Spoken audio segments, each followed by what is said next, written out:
I'm there. Could you hear me then? Hey up. I'm still wrestling with StreamYards. Hey up, it's Steve from the old Yorkshire geek. And hang on, let's adjust that slightly. I'm going wrong, going all over the place. Oh, whatever.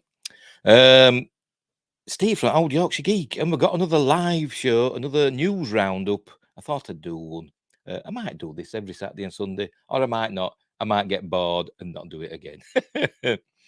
But anyway, I've got a quick news roundup. There's a few news stories to look at. So, where have I put them? Right, so let's have a look at those, shall we? So we'll go add to stream. There we go. Oh, is that working? No, I want it to be like that, don't I? There we go.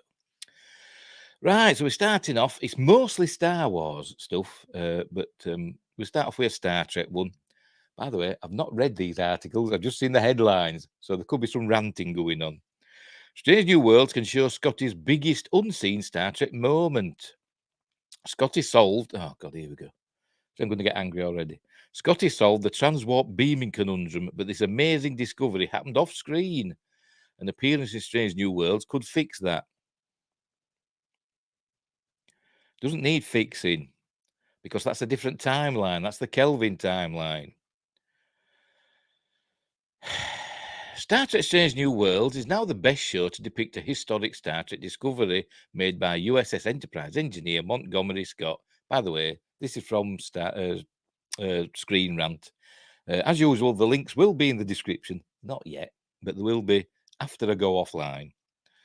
So I'll put them in there. And while we're at it, don't forget, like and subscribe, share the videos, drop a comment, hit the notification bell if you're subscribed. I'm also on Rumble and Anchor.fm, Spotify, which include video, and Amazon Music Podcasts and Google Play Podcasts, or Google Podcasts, whatever it's called, which don't include video, it's just audio. I'm also on Facebook, Instagram, and Twitter. Links for all that in the description, as are the links for my 2 books. Forgot to get them out again. Mercury Rapids, Silent Predator. It's just a bit of fun. Right, where are we? In J.J. Abrams' 2009 Star Trek movie, which is crap, it's revealed they're all crap. Beyond is slightly passable, but, it does have issues. But I do like some of the characters in it. Don't like the motorbike and a lot of other things. It's revealed by the Prime Universe's Spock, Leonard Nimoy, that Scotty had been able to crack the problem of transwarp beaming. Theoretically, transwarp beaming would allow for objects or persons to be transported across star systems or to a starship travelling at warp speed. At some point in Scotty's life, he was able to make this theoretical possibility a reality, but the exact timing of his discovery is difficult to date. Well, we know that Admiral Archer was still around, because they said he tried it on Admiral Archer's pet beagle and it got lost, didn't it? So it was before Archer died, but I don't know when that was. After being missing for decades, Montgomery Scott was reconstituted in the 24th century in the Star Trek The Next Generation episode Relics.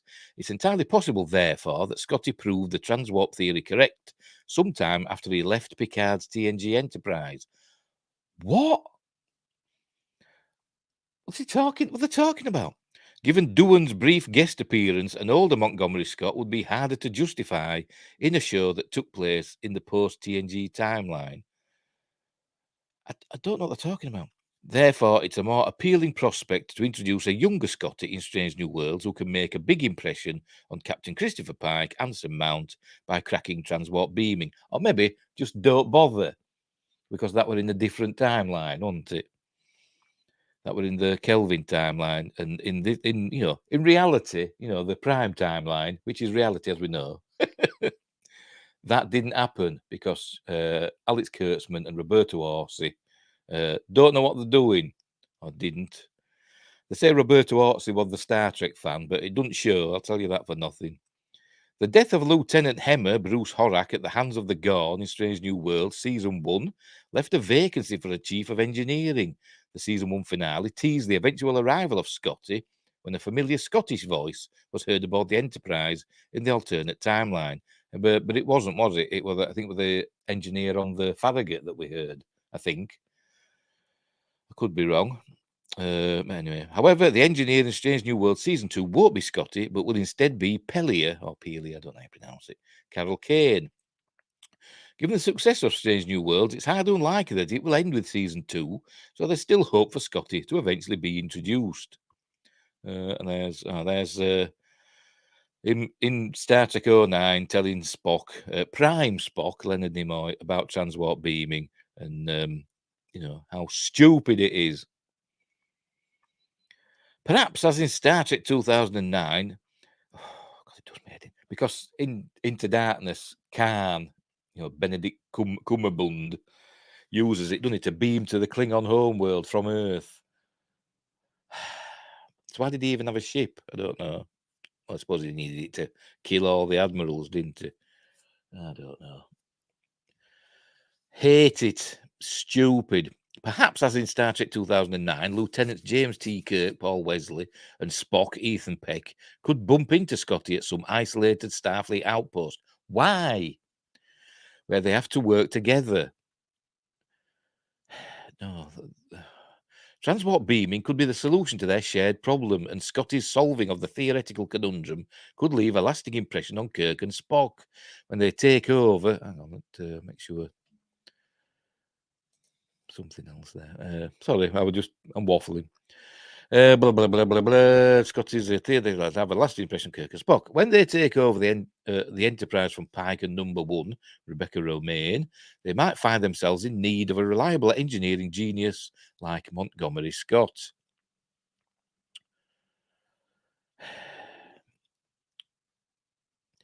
The genius of it does me head in. I hate it. The genius of Strange New Worlds, and I do like Strange New Worlds, except for the last two episodes. The second to last episode, the Gorn one, which I think was the second to last episode.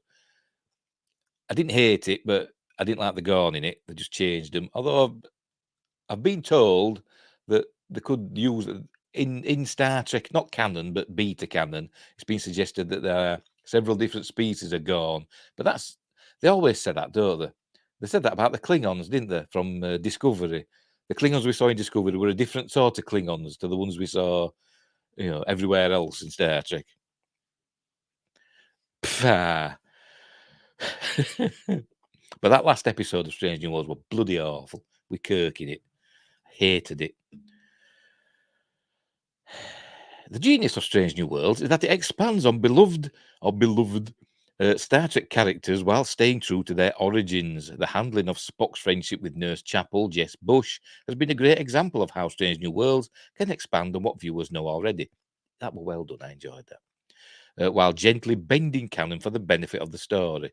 Similarly, Cadet Uhura, Celia Rose Gooding, has been given an extensive backstory and put in the dramatic spotlight in a way that Nichelle Nichols' as original character sadly never was. Well, they didn't need it, did they? They were just there on the Enterprise. They'd been assigned to the Enterprise. We didn't need a backstory. We got snippets, didn't we? With all of this in mind, Strange New Worlds can give Scotty similar treatment, expanding upon his hard-drinking Scottish caricature and beloved catchphrase is, you cannot bend the laws of physics, Captain. That sort of stuff, TNG's relics depicted Scotty as an engineering genius who was displaced in time but eventually earned the respect of the 24th century Enterprise's chief engineer, Lieutenant Geordie LaForge. I think he was Lieutenant Commander by then, I'm sure he was. Anyway. But his genius didn't save, I forgot his name. The fella that were in the transporter buffer with him, because Scotty was, is that fat in it at that time. So I can say that because I'm fat. Obviously, he took all the power for his own pattern, didn't he? And the other fella, his pattern degraded. Oh, what was his name now? What was his name? I can't remember. No, never mind. By bringing Scotty into Star Trek Strange New World Season 2 or beyond, the writers can depict Scotty as a genius in his own time. It will be the perfect way for the prequel show to give Star Trek viewers a new appreciation of a beloved legacy character. Stop talking on. You know what? Screen Rant. There must have loads of people working for him, and they're just trying to think of, just write something. We need to just fill up our website with just shit. So just write something, make something up. Scotty can invent transport beam in Strange New Worlds. There, that'll do. Let's move on to Star Wars. Right, the rest of the stories are all about Star Wars now. There's Taika Waititi, bit of a knob. Despite Disney's CEO Bob Iger implying brand is damaged, Star Wars, this is from Bounding into Comics, could get spicy. Star Wars reportedly moving full steam ahead on Taika Waititi's film. Bet it in. But I said that about The Acolyte, and that's filming. So. But it's not out yet, is it? In the classic case of one step forward, two steps back, despite Disney CEO Bob Iger recently implying that all of the company's brands needed to be curated in order to improve their quality, alleged company insiders have claimed that Taika Waititi's previously announced Star Wars project is one project that is still moving forward. What about Kevin Feige's one? And there he is with what's the face? Tessa Thompson. That's it. She plays Valkyrie, doesn't she? In Thor. This confirmation that Waititi is still on track to visit a galaxy far, far away drinking game. Got some today, cup of coffee. Nearly cold, never mind. Was first made public on February 16th, courtesy of the Hollywood Reporter. Per their sources, while Marvel is looking to spend the coming year heavily scaling back the pace at which we're putting out the Disney Plus shows in an effort to help save the brand and stop it from hemorrhaging money, numbers matter now, and costs are going to be outlined and enforced, asserted one such source. Star Wars is allegedly seeking to do just the opposite. There's the Mandalorian grief carga. According to one Disney insiders, not only will the company spend the upcoming year seeking to capitalize on the scheduled releases of Ahsoka, Skeleton Crew, and The Mandalorian Season 3, but they're also actively working with both Waititi and HBO's Watchmen creator Damon Lindelof to help bring their respective projects to life. There's some people in Hollywood, isn't there, that think, how do they keep getting work? I don't know. And Damon Lindelof's one of them. Lucas and the other one's Alex Kurtzman, because everything he touches just turns to poo, doesn't it? Lucasfilm may ramp up, noted the Hollywood Reporter's source, but it will have to abide by the same fiscal discipline as the rest of the company. And there's a clip from, well, not a clip, a still from The Mandalorian Season 3. So we're going to see some Jedi flashbacks by the look of it. As noted above, this confirmation that the Thor Love and Thunder director's Star Wars outing is still in active development comes just days after Iger tacitly admitted that all of the House of Mouse's biggest brands were suffering from both oversaturation and a staggering lack of quality. But I thought Taika Waititi himself had kind of implied that his Star Wars film might not be happening. He kind of suggested that. Anyway, by the way, I better make sure we're going, aren't I? Where have I put it?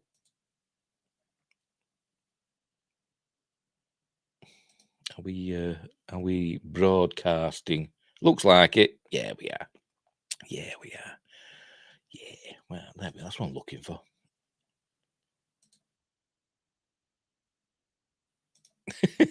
just checking. Right, where were we? We have to be better at curating the Disney and the Pixar and the Marvel and the Star Wars of it all as well, the Disney boss told attendees during the company's Q1 2023 earnings call on February 8th. And of course, reduce costs on everything that we make, because while we're extremely proud of what's on the screen, it's gotten to a point where it's extraordinarily expensive. We want all the quality. I think I did this yesterday, didn't I? I think I covered this yesterday. And of course, reduce costs on everything that we make, he added, while we are extremely proud. Extremely what's proud on this? You're proud of what's on the screen? Is this John F. Trent or is it somebody else? No, it's Spencer Bakula. Is that how you pronounce it? I don't know. It's gotten to a point where it's extraordinarily expensive. We want all the quality. You're just repeating yourself now. Disney's next Star Wars release, the aforementioned Mandalorian Season 3, hits Disney Plus on March 1st. Oh, that's it. Right, fair enough. Right, so is this film going to get made? I hope not, because I've fallen out with Taika Waititi. Used to like him.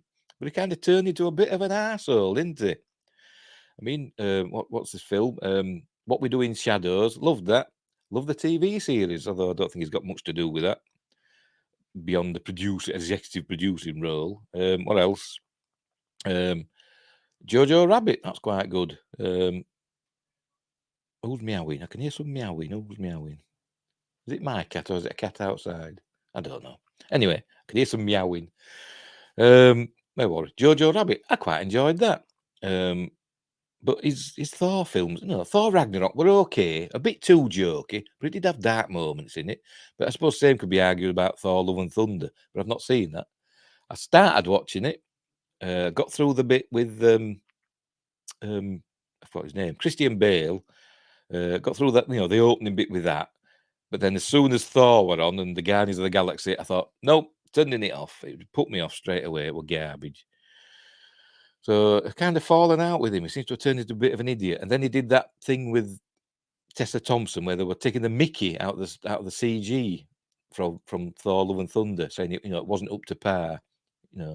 Where CG artists have probably worked for hours and hours and hours, days and weeks, putting all this stuff together, doing it the best they can under tight deadlines, and he's just taking the piss, and I hate him. So let's move on.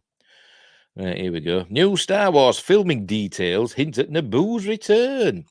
A new report raises the possibility Star Wars is finally heading back to Padme Amidala's homeworld, Naboo. Don't forget, it's also the Emperor's homeworld as well. Will this link the trilogies together? It's the small planet of Naboo. I've never understood why it said that in Phantom Menace. The small planet of Naboo. Does that mean it's physically small, like a moon? Or does it mean it's just small in the grand scheme of things politically? Maybe, I don't know. Anyway, I don't think George knows either. New Star Wars filming details have hinted that the potential return of Naboo, the homeworld of Padme Amidala, and Palpatine. Told you. When George Lucas decided to and Jar Jar Binks, obviously. When George Lucas decided to return to the Star Wars franchise in the late 90s, his prequel trilogy introduced a wealth of new worlds and locations. One of the most beautiful was the planet Naboo, homeworld of Queen and later Senator Padme Amidala, because their queens and stuff were voted in, weren't they? But anyway, as kids, mental. And it were also, I'm sure in the book, it said that Naboo had a strong connection with the Force, particularly its core. I'm sure I read that somewhere. Anyway, where were we? Viewers soon learned Naboo was a particularly important planet because it was also strongly tied to Sheev Palpatine, secretly a Dark Lord of the Sith. Palpatine used his political power as Naboo's senator to maneuver himself into position for a successful run as Chancellor. The Republic fell to the Sith a full decade before the Clone Wars, and it was not until their end that the Jedi learned the truth about Naboo's former representative. According to Making Star Wars, the prequel world, not seen in the original trilogy, although you did see it in the special editions at the end of Return of the Jedi, may soon be returning. They report sources claiming Lucasfilm is planning a shoot at Hever Castle, Kent, in the UK. This location was used for filming several Naboo scenes in Star Wars Episode 1, The Phantom Menace, raising the possibility Star Wars is heading back to Naboo, possibly for filming of Andor Season 2, although this is not confirmed. Making Star Wars note, there have historically been occasions where Lucasfilm filmed in the same location for different planets, but the possibility of a return to Naboo cannot be ruled out. And there's Theed, the capital city of Naboo. Naboo prospered during the dark times of the Empire's reign, largely due to its Palpatine connection. This probably explains why Luthen's gallery, first seen in Andor Episode 4, contains several items related to Naboo, including what looked like one of Padme's own old headdresses. It's easy to imagine Luthen frequently returning to Naboo to collect more artifacts for his antique shop, and it certainly helps that Naboo is known to have been a hotbed of rebellion. Padme's handmaidens served as the nexus for a group known as the Amidalans. I'm guessing this is from the books, because that sounds crap, doesn't it? dedicated to undermining the Empire and avenging Padme's death. Well, she just died of sadness, didn't she? They blamed Darth Vader for this, and they were focused on killing him. That sounds garbage. Oh, there you go. There's a picture. Look, somebody's holding it. Oh, that's a good. I'd never be able to do that. Line stuff up like that. But yes, very well done. Very well done. So that's showing that must be Hever Castle in Kent then, showing where an outside of Naboo. A return to Naboo would help Andor serve as something of a bridge between the prequels and the original trilogy, a similar role to the one occupied by the Obi-Wan Kenobi Disney Plus TV show. Andor serves as a prequel to Rogue One, but Obi-Wan Kenobi TV show, garbage, wasn't it? Actual, genuine garbage from beginning to end. It was just rubbish.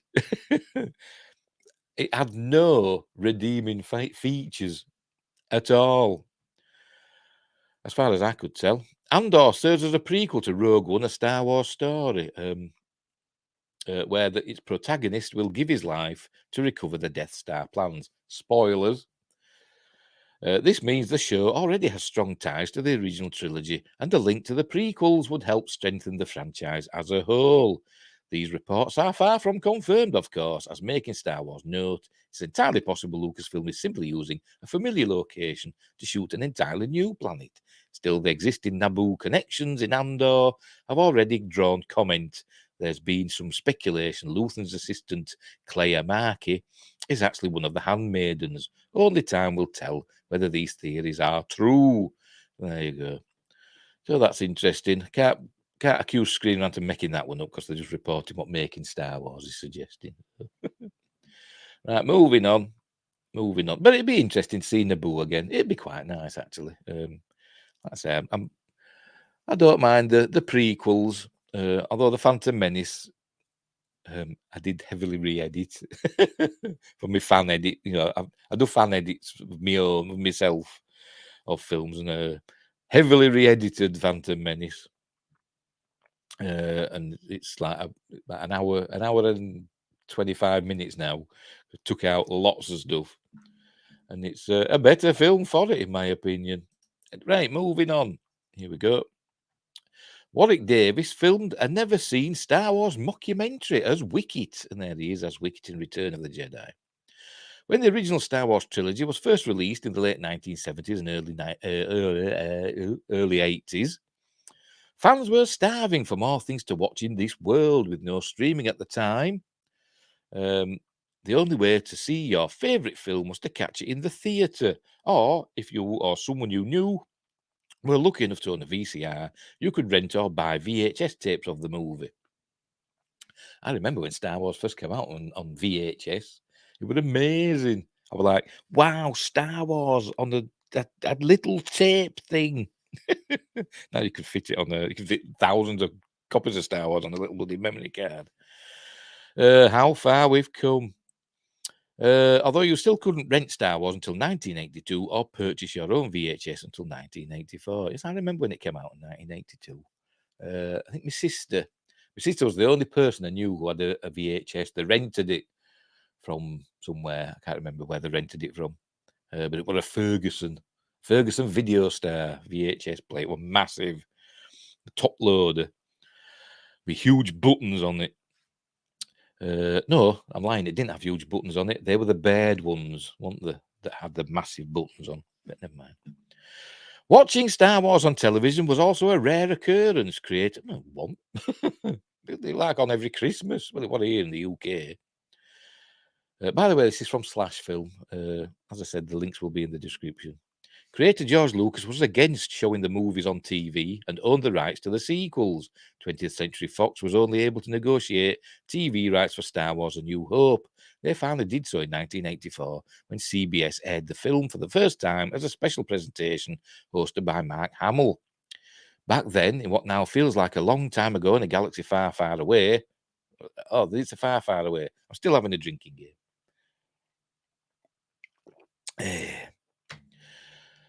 By the way, I'm sure it aired on UK TV, early, because I remember I couldn't record it.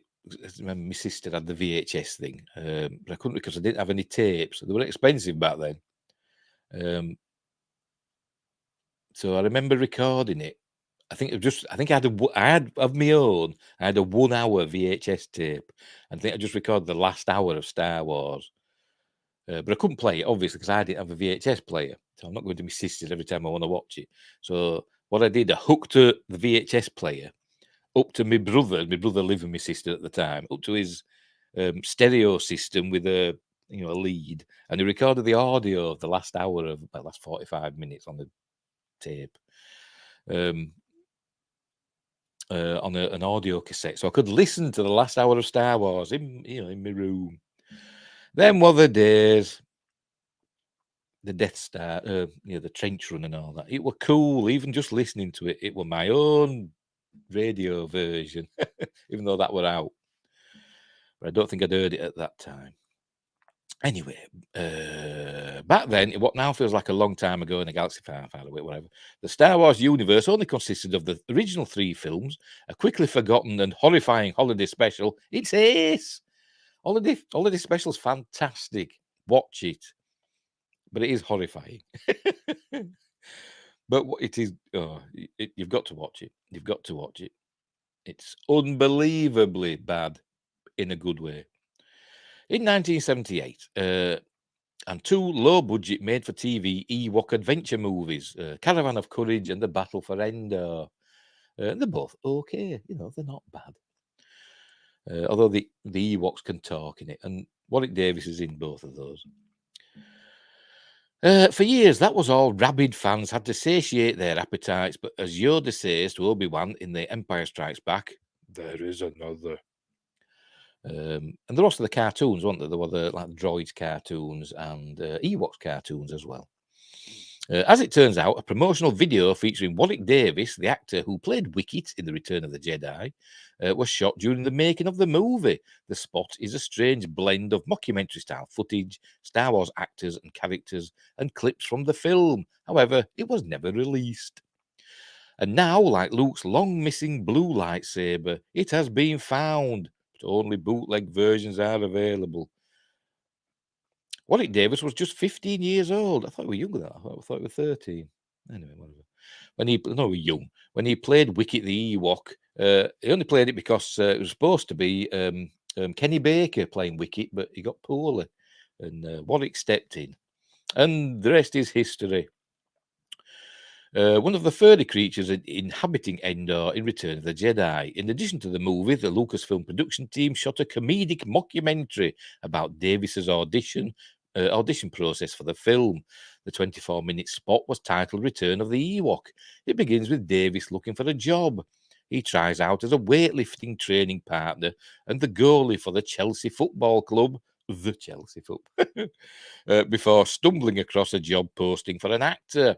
And after Davis discovers a Star Wars flyer, so he's showing his comedic skills even back then, Warwick Davis, because he's a great comedy actor. Watch the Ricky Gervais series, Life's Too Short, starring Warwick Davis. It's hilarious. It's brilliant.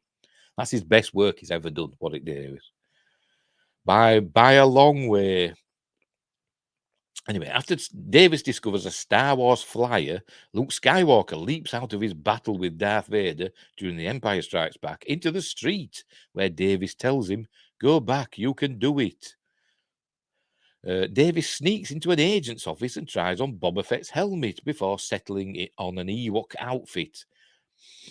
Once Davis gets into costume, the fun begins. He wanders around Los Angeles as Wicket, popping in on actors behind the scenes of various Return of the Jedi sets. Carrie Fisher even appears in her dressing room, clad in her infamous gold bikini with her, coke fingernail or whatever it is, heroin thing, I don't know.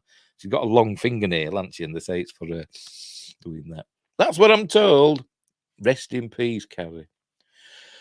God bless you. At one point, Wicket wanders onto the set of Jabba's palace, where Salacious B. Crumb, I wonder what the B stands for. I never worked that out. I'm sure somebody knows. Rudely asks, "Who are you? What do you want?" I wonder if it was Tim Rose doing the voice, like he did in From Star Wars to Jedi, the making of a saga. Anyway, Davis plays the character just like he does in Return of the Jedi. He dances to Max Rebo's music, "Gonna get to the gig," and accidentally finds an off switch on C-3PO. Wiki also visits Dagobah and the Death Star. It's all very surreal. There's a full version available online. It's there. It's there on YouTube. I can't play it because I tried it yesterday, didn't I? Playing the YouTube video, and there was no sound, no audio. So maybe there's a way to share audio, but I haven't worked that out yet. But it's there. The link will be in the description, or it's there. Is the link if you want to follow that one. But I'll put the link in the description. Any road up. Cobbled together from official clips released on StarWars.com and footage recorded during festival screenings of the film, Return of the Ewok might be even more bizarre than the 1978 Star Wars Holiday Special, but much more entertaining. Holiday Special's amazing. So why wasn't it ever released? Consent is not strong with this one. Right. For the longest time, Return of the Ewok was just an urban legend. Spoken about on campfires. Somewhere in the Lucasfilm vault, there is a lost tome, a mockumentary, if you will, Return of the Ewok.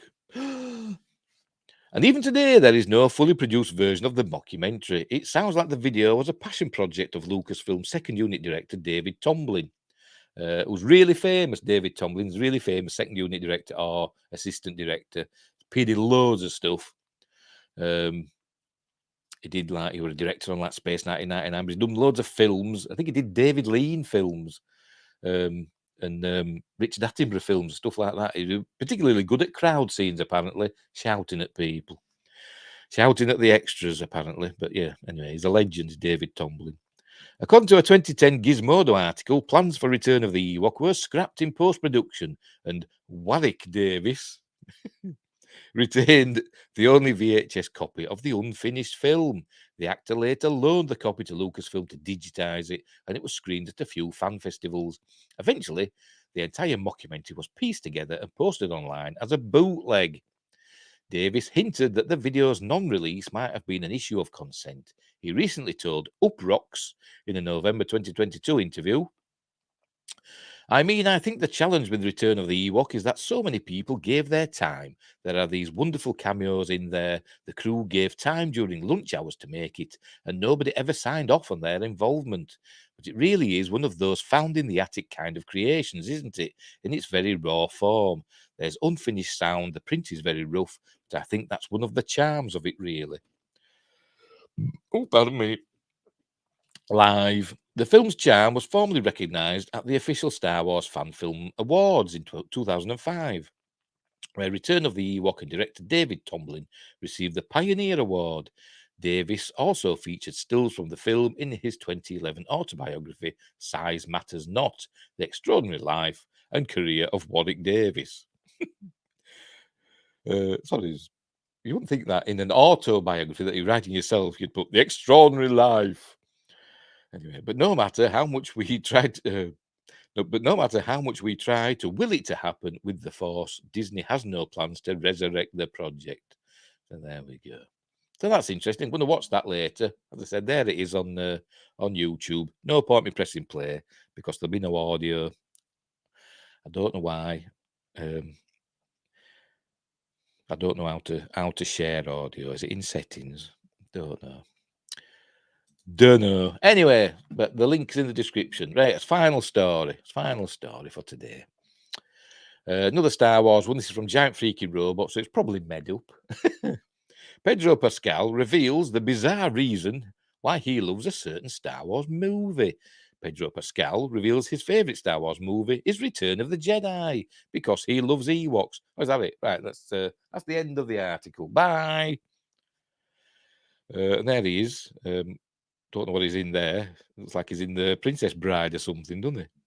Which I've never seen all the way through. You know, people rave about the Princess Bride, don't they? I know that Inigo Montoya, or whatever they call him. I don't like it. I've tried watching it and I think it's rubbish, is this? Turn it off. I'm like that with a lot of films that are, universally acclaimed. I don't like them.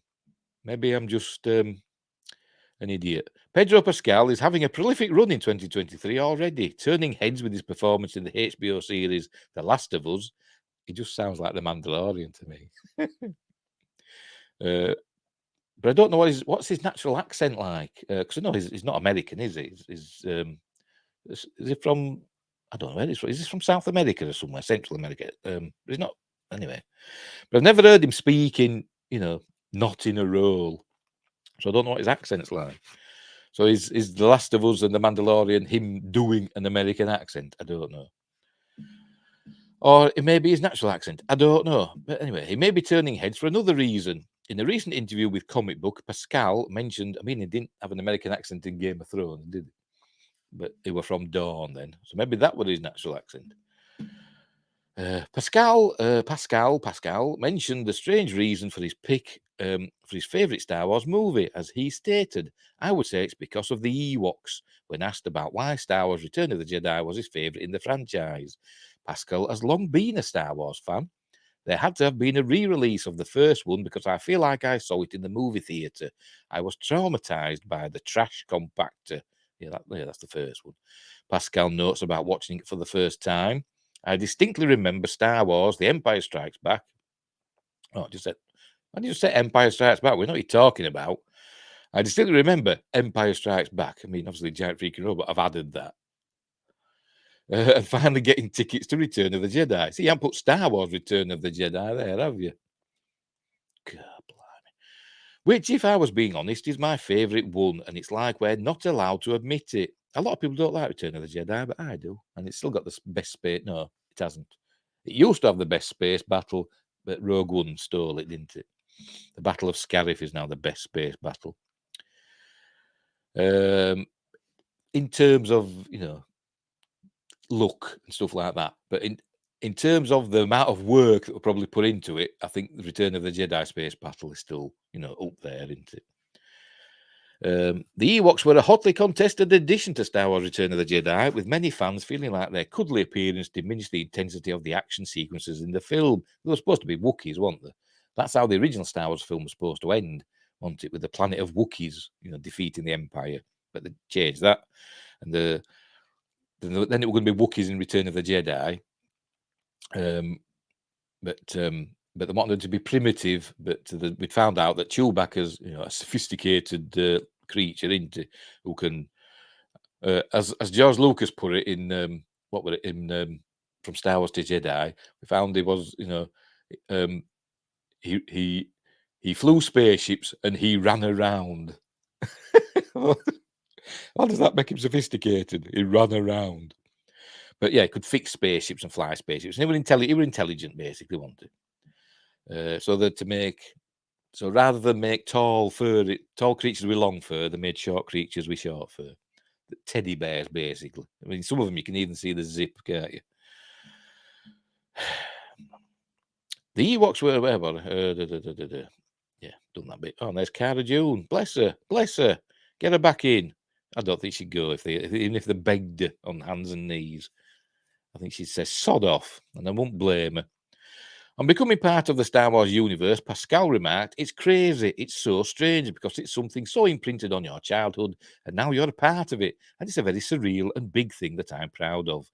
Pedro Pascal is not the only Star Wars fan having this debate, as the debate over the best and worst films within the franchise is a favourite pastime of many Star Wars fans.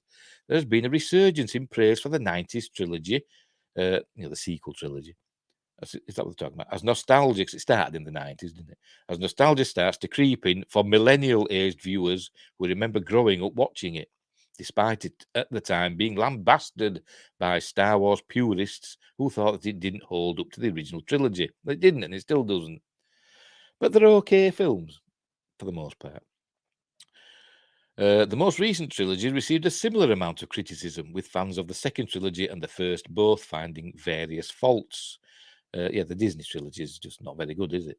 Although I do like, and I still do like, but less so, I suppose, because of what came after Force Awakens. But Rogue One's amazing. I love Rogue One. I think that's a great film.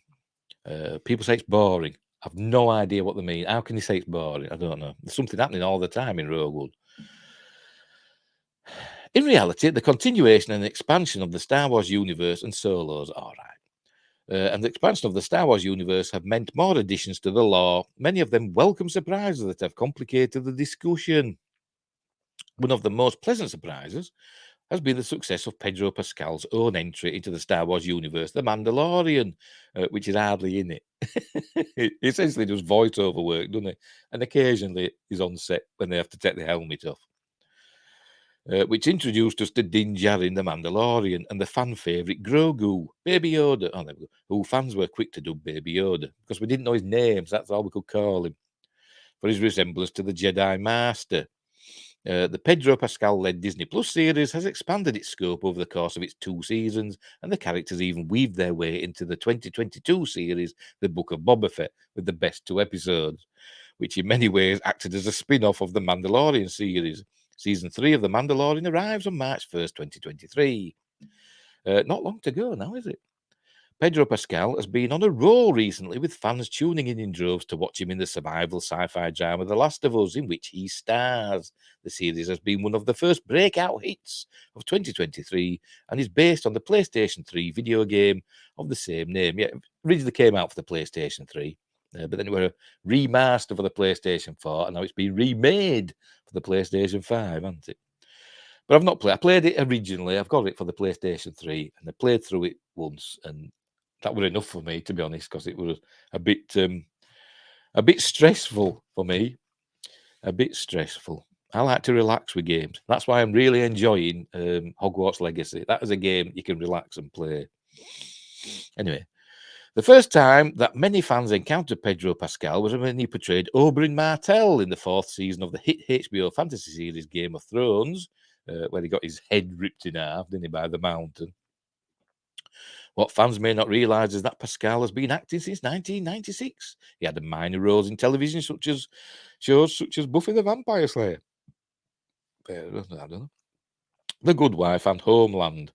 Pedro Pascal has become one of Hollywood's most charming heartthrobs, and one that fans will be seeing a lot of in 2023. There's that clip of him in there where he's like laughing and then crying, and I've never seen that with audio. I've just seen it it's like a meme, like a GIF, and I've never understood what the context is. Maybe I should research it. Regardless of whether readers agree with his hot take about the best film in the Star Wars franchise, it's hard to deny that he has become one of the hottest commodities in Hollywood. Oh, there we go. And there we go. That's it. So he likes Return of the Jedi because of the Ewoks. Well, why not? I like Return of the Jedi because of the battle above Endor. That's why I like it. They're heading for the medical frigate. Cool. And where they fly into the superstructure. It's cool. I love it. Because I'm a spaceship person, There you go. That's why I like Star Trek. Right, we'll leave it there. So that's it. Come back full screen. There we go. There we go. By the way, I thought I'd do all my intros. It's just a big long loop of all my intros instead of having like stuff. I thought I'd promote myself for a change. Right, we'll leave it there. So, hang on, I've got to get stuff ready now. So, thanks for watching, if you are watching.